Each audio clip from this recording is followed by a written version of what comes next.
Good morning, everyone. Our topic for today is all about El Filibusterismo, written by Jose Rizal. The content of this presentation, or the overview of this presentation, first was to know the novel and its history. Second, the objectives of Dr. Jose Rizal. Third was its synopsis. The fourth, characters of the chapters.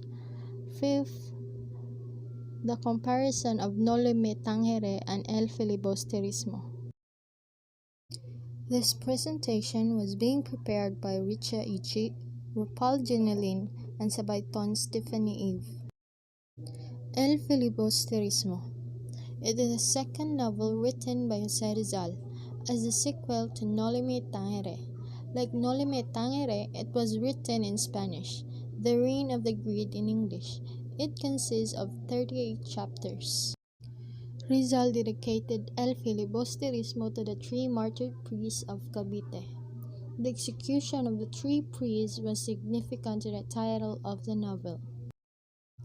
Rizal had to define the word filibusterismo to his German friend Ferdinand Lumitrit, who did not understand his use of the word in Noli Me Tangere. So Rizal explained. So this is the explanation of Dr. Jose Rizal. The word filibusterismo is little known in the Philippines. The masses do not know it yet. I heard it for the first time in 1872, when the tragic execution took place. I still remember the panic that this word created. Our father forbade us to utter it, as well as the words Cavite, Burgos, and etc. The Manila newspaper and the Spaniard apply this word to whom they want to make a revolutionary suspect. The Filipino belonging to the educated class fear the reach of the word. It does not have the meaning of freebooters. It rather means a dangerous patriot who will be soon hanged or well as presumptuous men. This is the history of the novel. Rizal took 3 years to write his second novel. Rizal began writing El Filibusterismo in October 1887 while he was in Calamba. In London, he revised the plot and some chapters. Rizal continued to work on his manuscript in Paris. He later moved to Brazil, where the cost of living was cheaper and he would be less likely to be distracted by social events, so he could focus on finishing the book.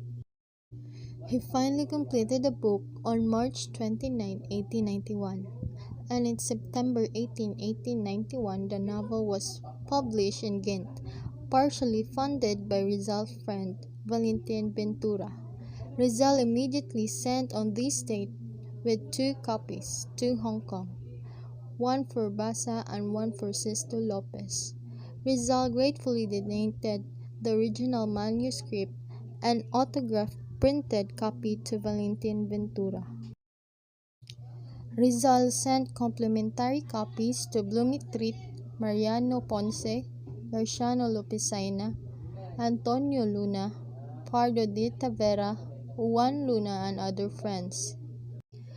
The El Nuevo Régimen Liberal Madrid newspaper serialized the novel in its issue in October 1891.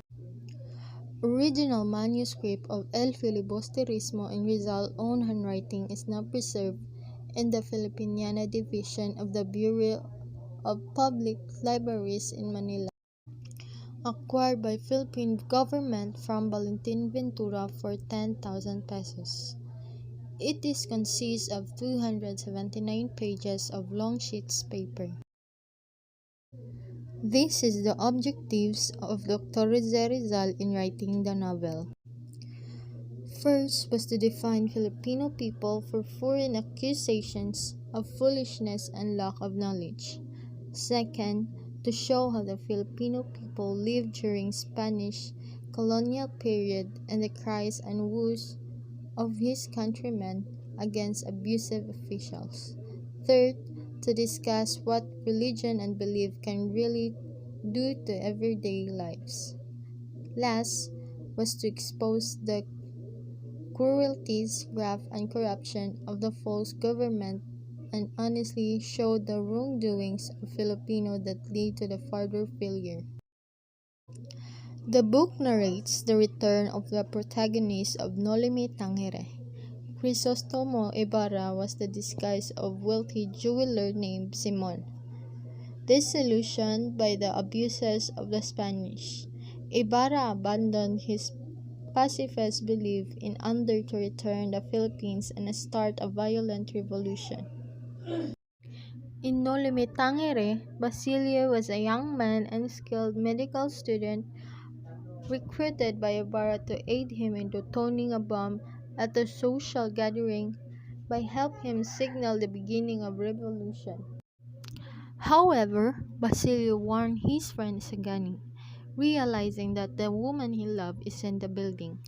Isagani threw the bomb into the river, averting the explosion and the revolution. Implicated in these matters, Simon commits suicide by taking poison and finds resting place at the home of the priest, Father Florentino, who heard his last confession and assures him that not all hope is lost. The priest, Father Florentino, upon Simon's death, commits the jewels into the sea, remarking that the jewels once used to bribe and corrupt people would one day be hopefully found to be used for a meaningful purpose. The following are the characters in the chapters of El Filibusterismo: Basilio, Maria Clara, Simon, Julie, Isagani, Juanito Pilaes, Paulita, Gomez, Acaraig, Father Camora, Benzay, Placido, Penitente, Don Custodio, Kabisang Tale, Gobernador General, Father Fernandez, Yoroga, Father Florentino, Pixon, Dona Victorina, Pepay, Father Irene, Sandoval, Father Sibayla, and Father Salve. Other characters: Hermana Penchang, Tiburcio de Espadana, Don Temonio Pelaez, Tandang Selo, Hermana Bali, Father Melon, Tadio, Leeds, and Tano. The comparison of El Filibusterismo and Nolime Tangere. El Filibusterismo. It is a political novel, a work of the head, a book of thought. It contains bitterness, hatred, pain, violence, and sorrow. It is contained of 38 chapters. While Nolime Tangere is a romantic novel, book of the heart, book of feeling, it has freshness, color, humor, and intelligence. It is contained of 64 chapters. The unfinished third novel.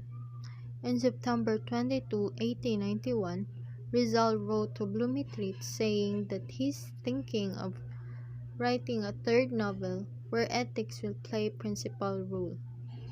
In October 1891, boarded the steamer Melbourne in Marseilles bound for Hong Kong.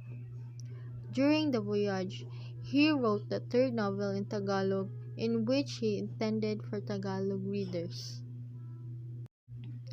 In Hong Kong, he continued it, but did not finish it because his Tagalog was inadequate for literary purposes.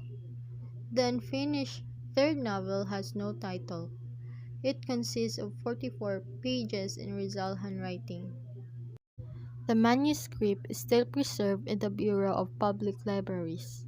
The hero of the novel was Kamandagan, a descendant of Lakandula, the last king of Afondo. He plotted to regain the lost freedom of his father.